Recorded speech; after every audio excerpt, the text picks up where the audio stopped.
Erev Tov, and thank you for coming. We are continuing Reb Zalman Sorotzkin's essay about what cherut, freedom, cherus, what that is. What's that squeaking? There's a ghost living in the shul. I can tell you as I hear it too. There's a ghost living in the shul. It's a piece of metal that's just squeaky. Could be the air conditioning. Maybe. It's not the filter. Now that's shut off. Okay.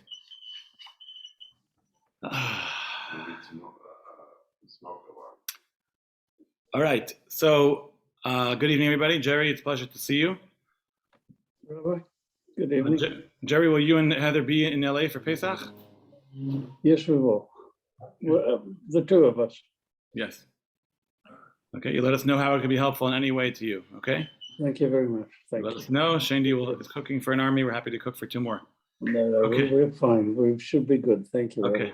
If you need, you'll let me know. All right. So we are going to continue Reb Zalman Sorotzkin's essay called Ha'aviv v'Hacherus, the spring and the freedom.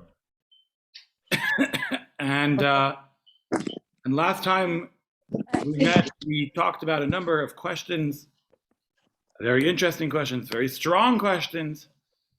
And I got an email from Barry Steiner, in which he wrote, let me see if I could find it really quickly here. He had a very fair question. Some questions, there you go. His question was as follows. No, those are not the questions I needed from him.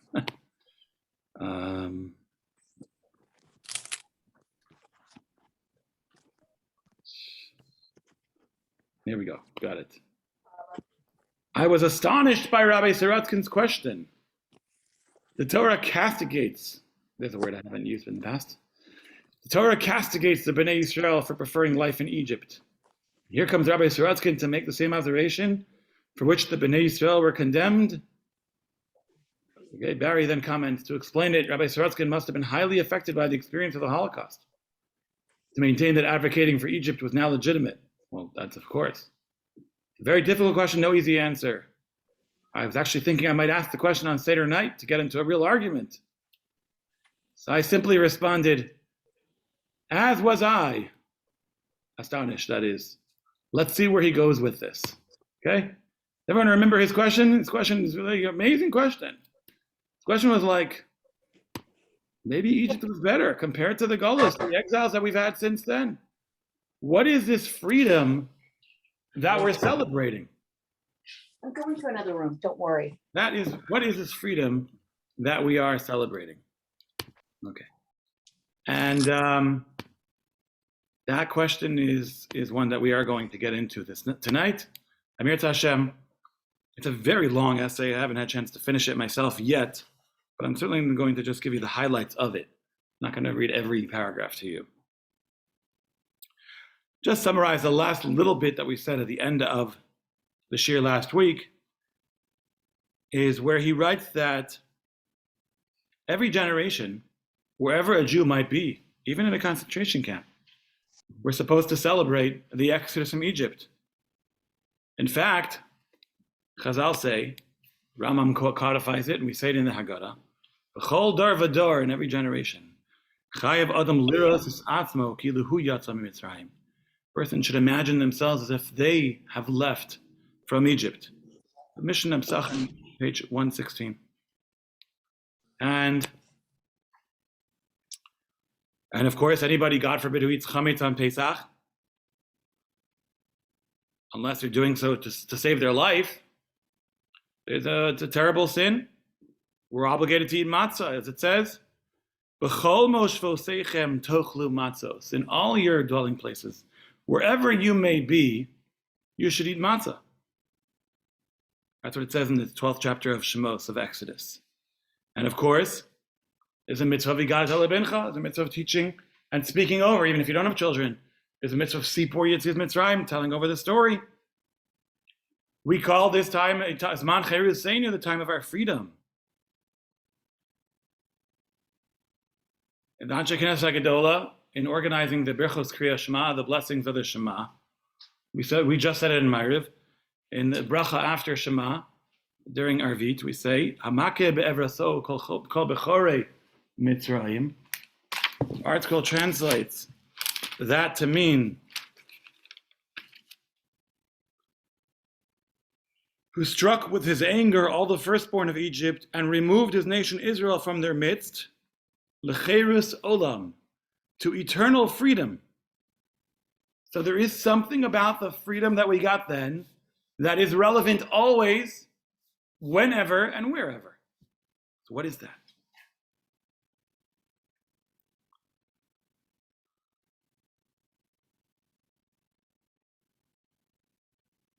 So Barry will especially appreciate this.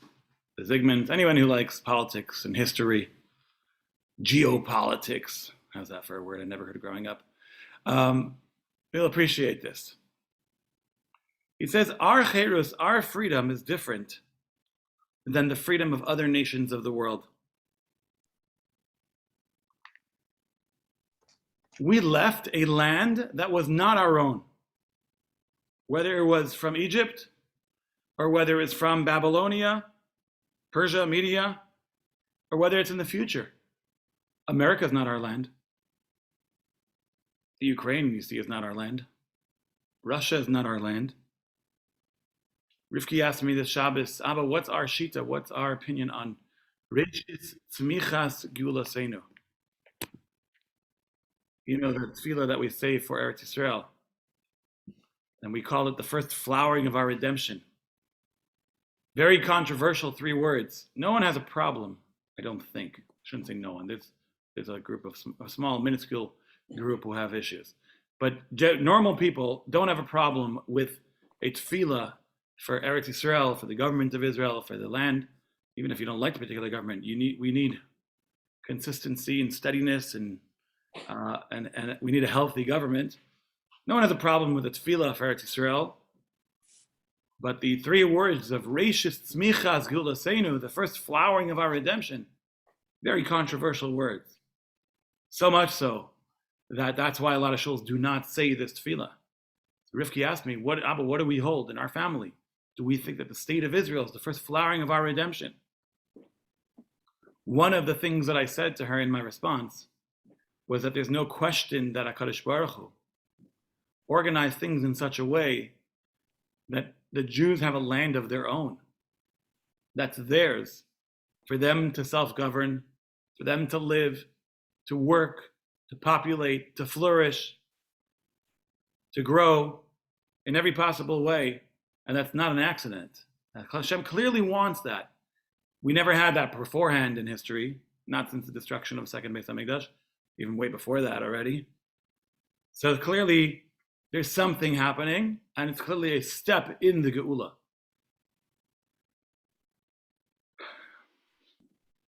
But when we're in Galus, when we're in exile, we leave a land that's not our own. When a nation when other nations of the world, he says, conquer their rulers, what happens? They stay where they are. Someone else is in charge of The same people in the same place. Joel's saying someone else is in charge of the same people in the same place. Maybe they'll self-govern. Right? If you think about the American Revolution, I don't know I guess the French Revolution makes sense, the same thing, right? So they got rid of the monarchy. Yeah, the Bolsheviks. They got rid of the monarchy, and then everyone went home. What did we do? We fled. We went away. We ran away. Okay. Then he says, and I don't know if this is true. He says for other nations of the world, most of the time the rebellions are successful when their masters are busy fighting a different war somewhere else. I'm not enough of a historian to weigh in on that, to even give an example.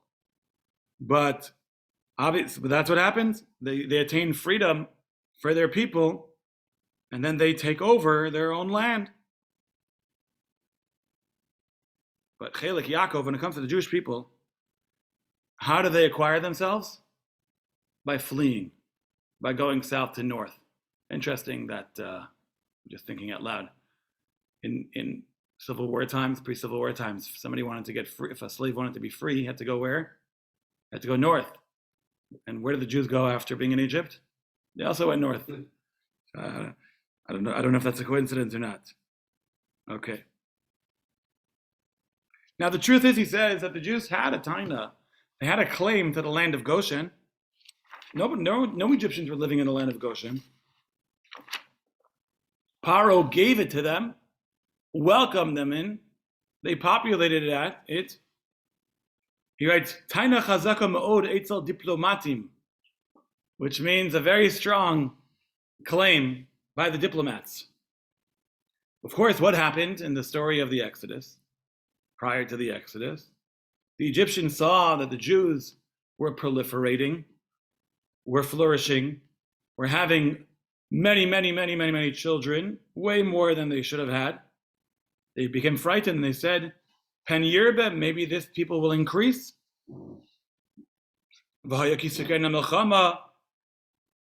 If any of our neighbors come to fight against us, I don't know who those people would be, Tunisia, Libya, Morocco, I don't know if that was all part of Mitzrayim or not.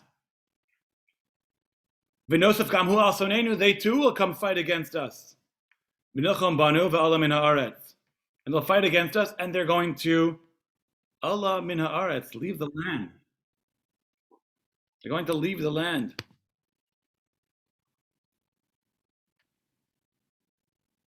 And Chazal say that when they said v'ala min haaretz, they're going to leave the land, they didn't mean literally the Jews are going to leave the land. Chazal say it's a Gemara. I shouldn't say it's a Gemara. It's a Chazal. Rashi brings it. Ki adam shemikal atzmo, like a person who curses himself. We have this in the Torah in Chazal many times, when it says there's a euphemism for cursing oneself. Even our words are very powerful. We don't want to curse ourselves, even like as if. We don't even want to say as if. We rather say, give ourselves a bracha, and it's a euphemism for a curse, or we talk about someone else, but that other person is a euphemism for us. You have this throughout the Torah. So Chazal say that when the Egyptians said that the Jews are going to fight against us and leave the land, va'ala min haaretz, the first chapter of Shemos, adam shemekal atzmo, like a person who curses himself, v'tola kilasav acherim, but he hangs the curse on somebody else. As if it's written, Ve'alinu min haaretz, and we will have to leave the land, V'heim yirashu, and they will inherit it. Okay? And yet, of course, what happened in the end? The Jews did not kick the Egyptians out of Egypt. They acquired their cheres, they acquired their freedom through leaving. And that's a ma'aseh avos simon labanim, the same way that happened in Egypt. That's what happens in the future as well, which is the Jews leave Eastern Europe. The Jews leave Bavel.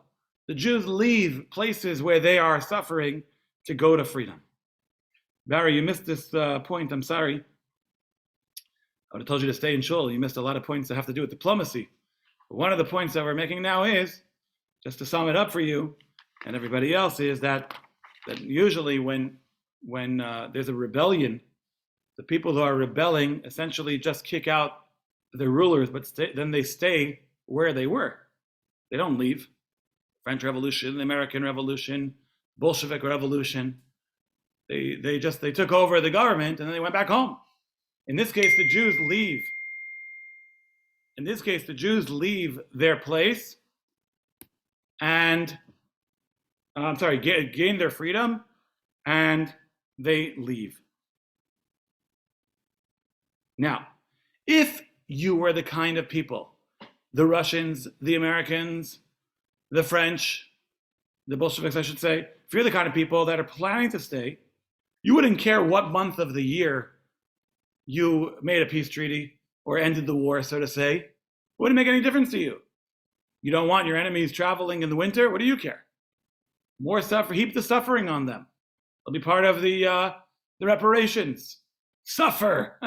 Like, these are the people who were cruel to you, made your life miserable. tariff to you without representation. You wouldn't care what month it is. But if you're planning to stay home, what do you care if it's winter or summer? But of course, if you're leaving, then it's going to make a difference. So here we have a very tiny approach, a very tiny answer, a very logistical sort of an answer for why it's important that the Jews leave at a time that it's a little bit easier to leave. They shouldn't get caught up in terrible weather. They shouldn't get bogged down by the roads, etc., because they're planning to leave. They're not planning to stay. But of course, it's not really enough to answer all of our questions.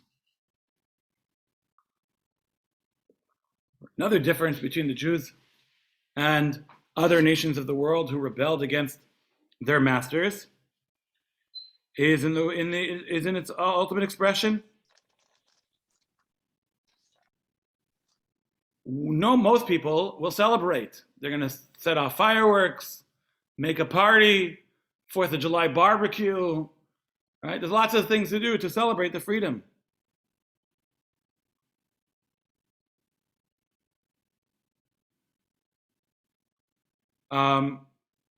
Here, what did the Jews get when they left?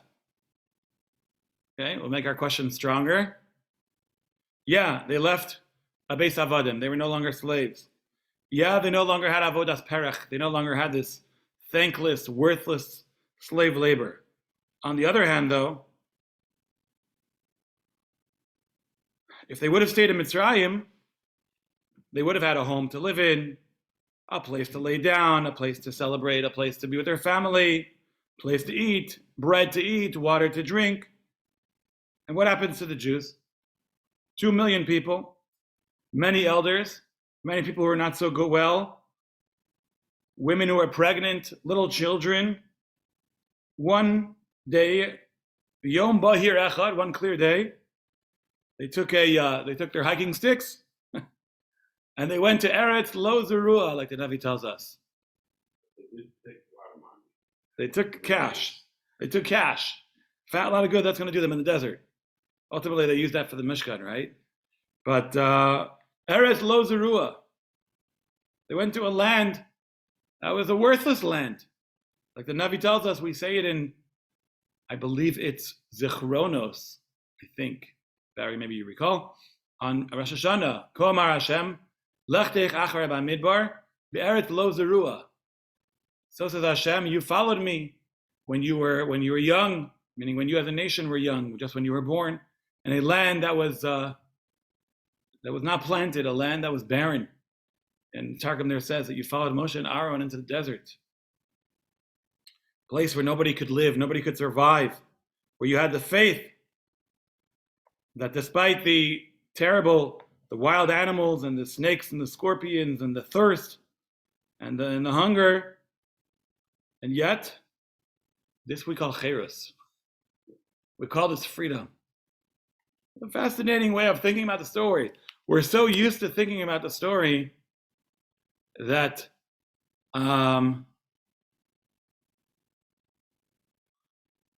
we're so used to thinking about the story, just accepting it. It's interesting to have a critical perspective of it.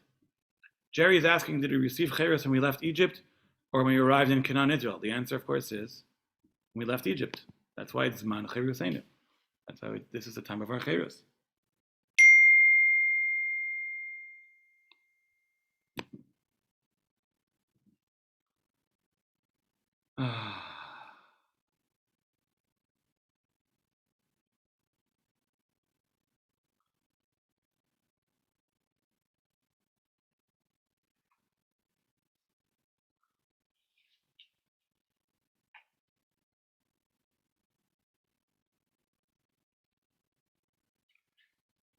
He says that with this approach, or with this question at least, with this observation, we could answer what the Torah is hinting at. The Torah says in Devarim Tezayin, Deuteronomy 16, Ki b'chodesh ha'aviv, in the spring month, Hotziach Hashem Elokecha miMitzrayim, God took you out of Egypt, Laila, at night.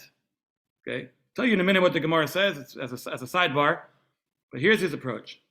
So he says, Matzavam hagufani az doma le'laila. Because the Gemara asks a question. Yatsu? Yatsu ela b'yom. Why does the Torah say in Deuteronomy 16 that they left at night? We didn't leave at night, we left in the morning. We left in the daytime. So he says that their matzav hagufani, their physical situation was domel laila, was like the nighttime, meaning very dark, very difficult, very narrow. So that's why he says, of course, the spring sweetened it a little bit.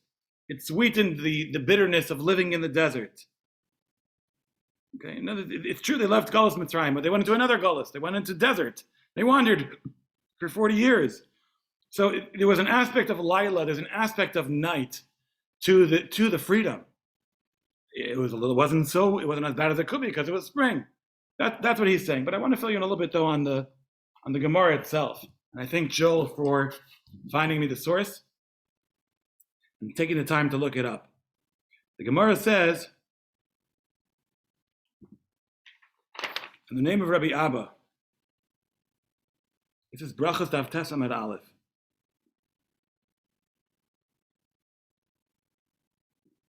Amar Rabbi Abba. It's a very interesting Gemara, good for your Seder, okay? Hakol Modim, everybody admits, Kishenigalu Yisrael Mitzrayim, that when the Jews were redeemed, that is, when they were freed, our school translates Nigalu as, redeemed. They were redeemed Be'erev, in the evening. Shenamar, as it says, the pasuk we just read, Hatziach Hashem Elokecha miMitzrayim, Laila, God took out of Egypt at night. Ukeshiyatzu, so they were redeemed at night. But when did they leave? When did they actually go out? Keshiyatzu. Lost my place. Lo yatzu ela b'yom. They went out during the day.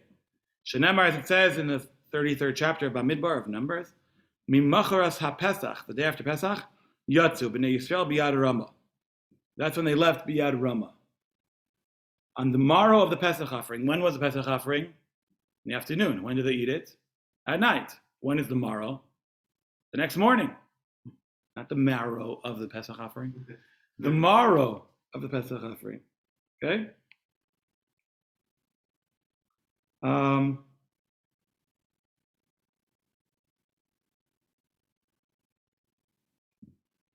Okay. So Almad Nechliku Al Shas Chipazon. Everyone agree. What do they argue? Everyone agrees that there was a process. It started at night, ended in the morning, and what do they argue about? There's a machlokas. There's 3 tanoim here, I think. What the Shas Chipazon?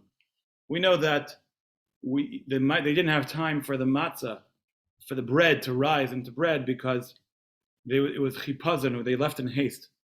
Rabbi Elazar ben Azariah says, Savar my chipazon de Mitzrayim. This goes back to a previous Gemara, but even so, we're not going into that context. It's still interesting for us. Chipazon de Mitzrayim, the Egyptian haste. Rabbi Kiva Savar my chipazon de Israel, the haste of the Jews. Okay, so in the footnote here it says that Rabbi Yeshua and Rabbi Akiva hold that one's allowed to eat the Pesach offering until the morning. That's the previous Gemara. And Rabbi Abba is teaching us that even Rabbi Akiva, who interprets the time of haste at which they departed Egypt as being daybreak, meaning the Jewish haste, they agree that the Egyptians frantically sought to drive the Israelites out of Egypt from midnight on. So he agrees that the beginning of the redemption from the Egyptian bondage is at night.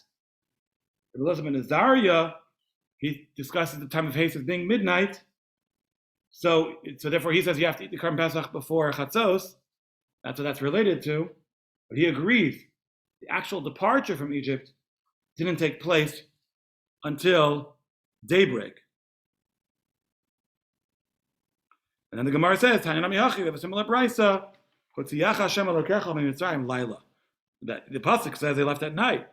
Did the Jews really leave Egypt at night? It says that they left on the morrow. They must have gone out during the day. So it says that, so you see that the beginning of the Geula was certainly the night before. I want to say something that I think is kind of obvious. Okay? Which is, why do you have the Pesach Seder at night? When did the Jews leave? Daybreak. They left at daybreak. So why don't you have the Pesach Seder at daybreak? You hear the question? Barry, is that a fair question? That's a new question. Very good, Rafi. They left in the morning. So why, if they left in the morning, and the whole point of the Seder is to get to a point where you're leaving, so why are you having the Pesach Seder at night? You should have the Pesach Seder in the morning. You have to have the matzah. The matzahs at night. Oh, okay. The simple answer is because the Torah says so. The second level of simple answer is Barry's saying because there's a mitzvah to eat matzah at night, and they also had a seder at night, or they had the carbon Pesach at night, and of course, ideally you have Pesach, matzah, mar all going together. But I think we can add that besides for the mitzvahs of eating matzah and maror and carbon Pesach, obviously we don't have the Pesach anymore. Besides for that, it's truly left in the morning. But when do they start? The Geula already started in the evening, and therefore we start our process as well. And when do we finish? We finish before daybreak. When we finish. We finish when we finish, exactly. Okay. So just kind of a side point, but also very relevant and interesting. Certainly getting us into gear, helping giving us the timing of the freedom, of the freedom. But the idea that it says Laila, Rab Saratskin is almost making a drasha here. He's pointing out that even though they left at night and then they left in the morning, the leaving itself had some, it wasn't like they left on the wings of eagles. Yeah, Chris Yamsuf, seventh day of Pesach, once they split the sea, that already was an experience to write home about. But initially, they didn't know what they were getting into. Why was it set up that way? Did they need a special merit to follow Moshe and Aaron into the desert? Perhaps. Okay. Pardon me for a moment. Start recording again. Okay, so Jerry, you're pointing out that leaving of, because Jerry asked a question by chat, when is the Cherus? Is it the leaving Egypt or is it the going into Israel? So if you look in chapter 15 in Bereshis, what does it say over there? It says that the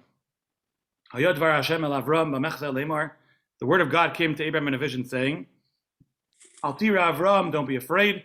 I'll be your shield. Your reward is very great. Avram, of course, says, I have no children. You're going to give everything I have to Eliezer. And Hashem says, no, Eliezer is not going to inherit you. Only him that shall come forth from within you shall inherit you. Then he takes him outside, gaze towards the heavens, count the stars, Okay. They trusted in Hashem and he reckoned it to him as righteousness. Okay. He says, Then he says in Pasuk 7, I am Hashem who brought you out of Ur Kasdim to give you this land to inherit it. And Avram says, B'ma'ida, how do I know? I'm going to inherit it. He said to them, take for me 3 heifers, 3 goats, 3 rams, cut them up, and then he said to Avram, know with certainty that your offspring shall be aliens in a land not their own. They will serve them, they will oppress them 400 years. But also the nation that they will serve I shall judge, meaning I will punish the Egyptians. And afterwards they will leave with great wealth. Okay, for you, you're going to be buried in good old age. And the 4th generation shall return here. What does that mean? Bidar Revi Yeshuvu Heina. The 4th generation is going to return here.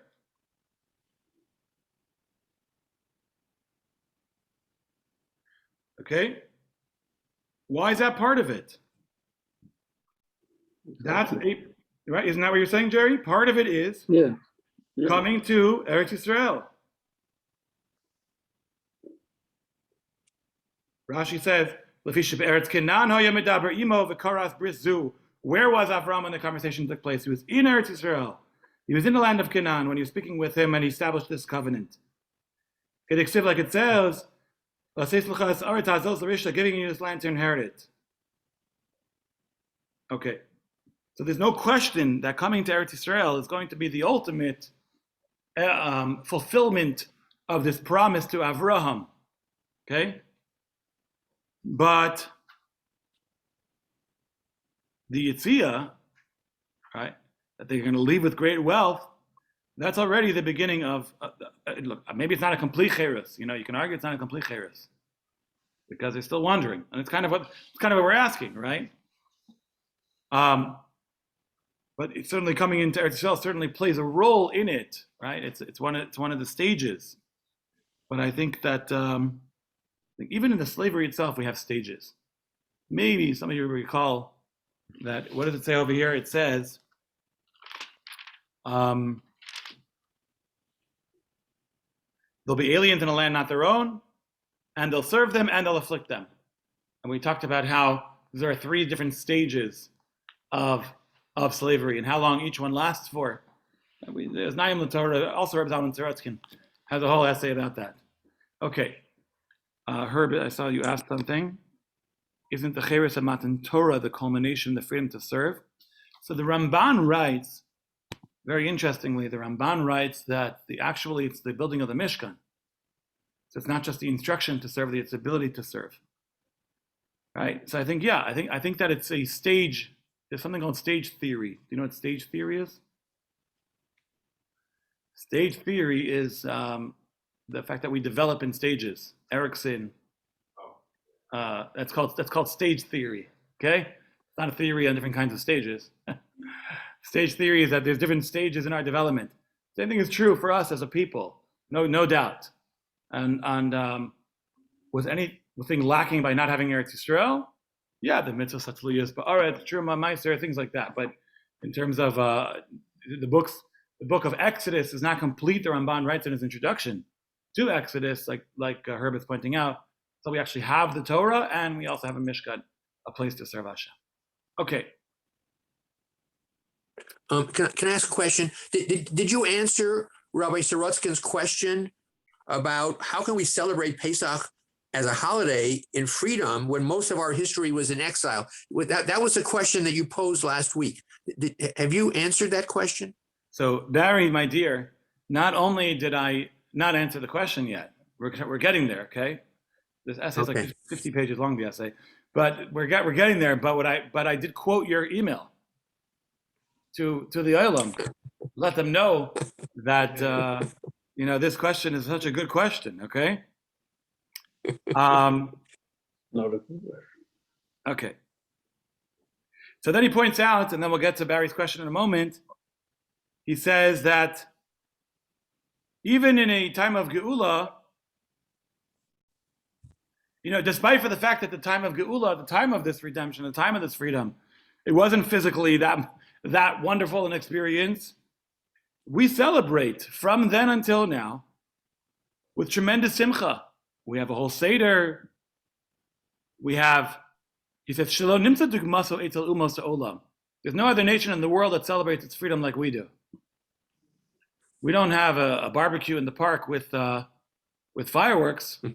We have a Seder at home. Pesach, matzah, maror, shulchan aruch, hundreds of dinim.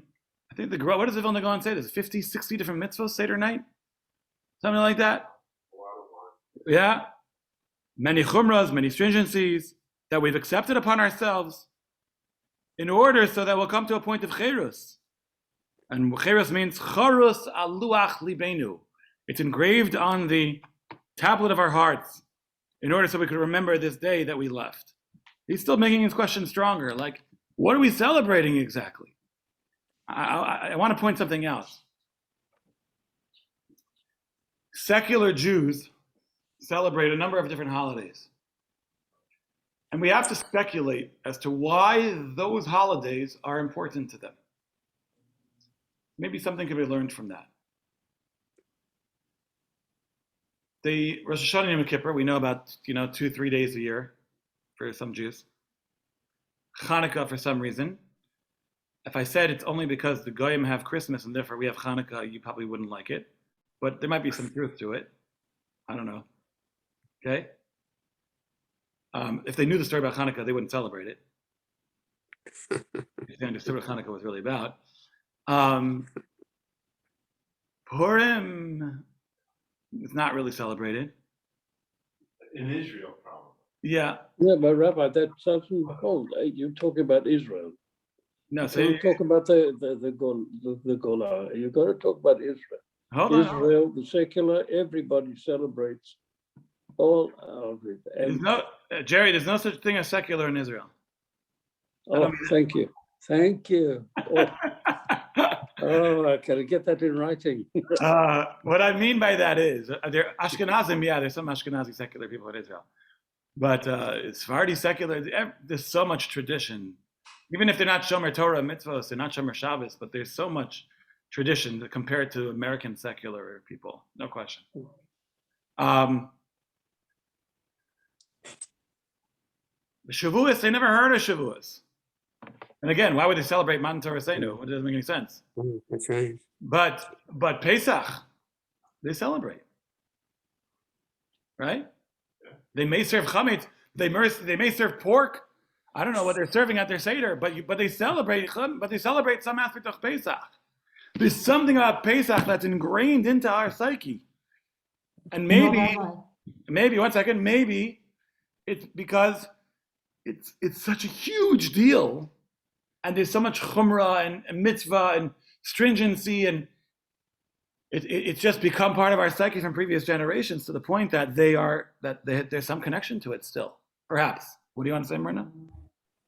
Well, you know, there are a number of people here who were secular Jews at one time.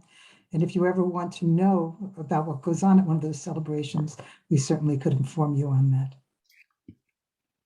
I don't know if I want to know. I'm just telling you that it's amazing to me that those celebrations happen.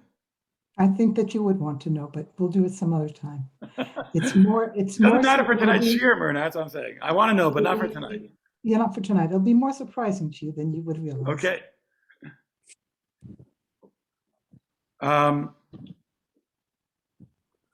So I want to share one critical point here, and then maybe we'll call it a night. Okay. Rav Sorotzkin says that cherus, freedom by us, is different than the freedom by the nations of the world.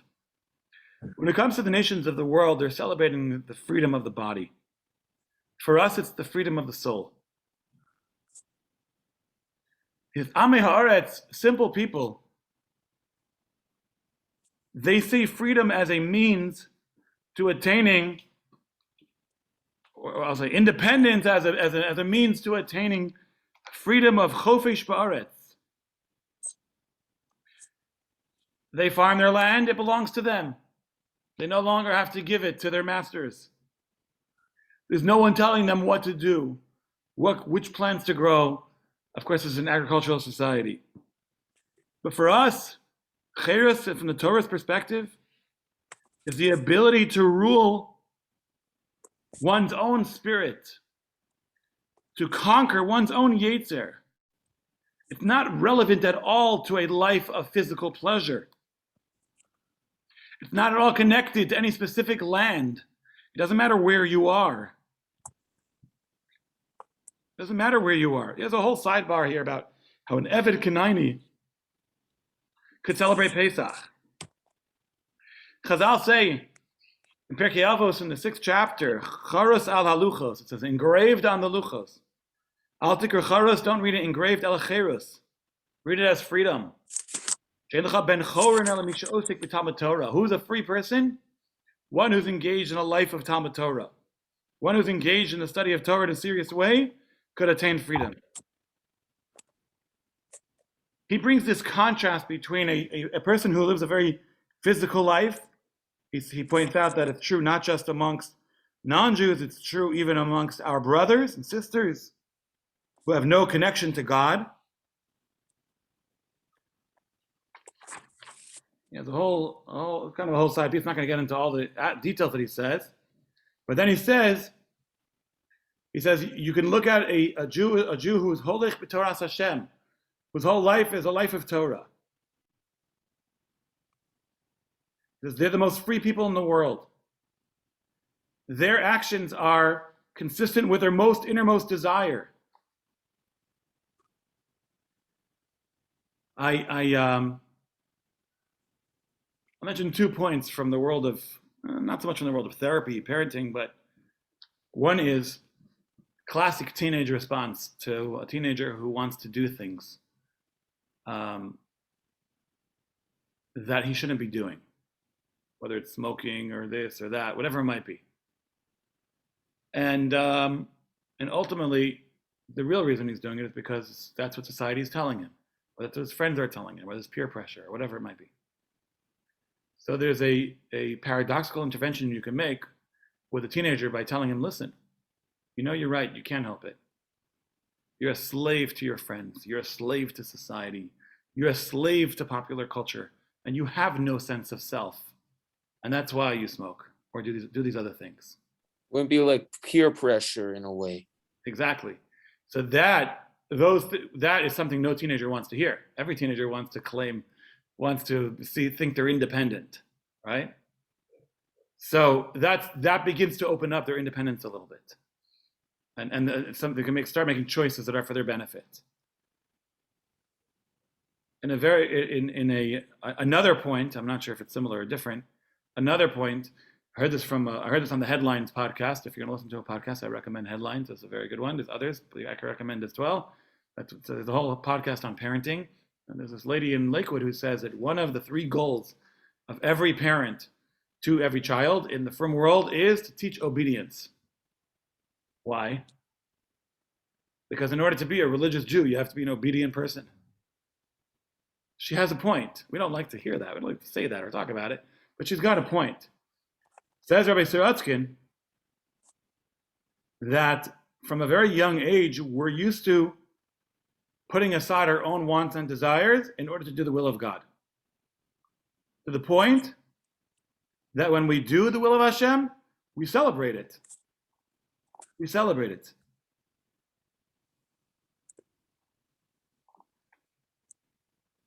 He says, this freedom is the sweetest freedom. This is the freedom we're all trying to get to. Like it says, Ezehu Gibor, what's a strong, mighty person according to Judaism? Hakovish Yes Yitzra, someone who conquers his Yetzer.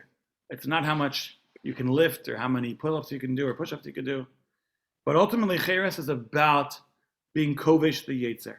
It's the freedom of the spirit. Okay, so this is, of course, the concept that we're going to focus in on and hone in on, and we're going to see, Mirth Hashem, next week, hopefully, how we could answer some of our questions. There might be a conflict next